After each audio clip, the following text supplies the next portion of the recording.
Hi mga memes, so sumama na naman ako sa gala-gala para madami naman ako. Nandito kami sa Seda Hotel.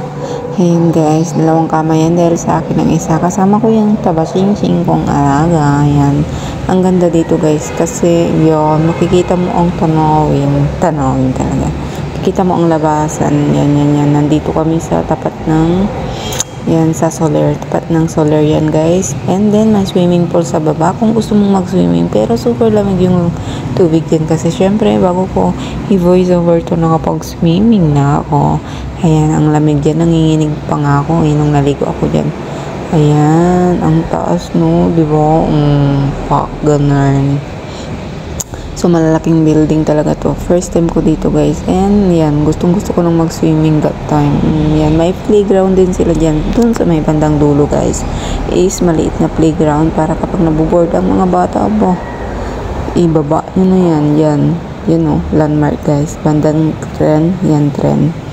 Yan. 50-50 sell sila o sa landmark, guys. Para masyadong traffic. And yung CR nila guys, super simple lang and super linis. And gustong gusto ko yung design guys. Dahil simple nga lang. Shower lang. Tapos, ayan. Yan, dyan ako nagtatambay guys kasi tinitingnan ko talaga yung swimming pool kung maraming naliligo kasi arat na. Yan.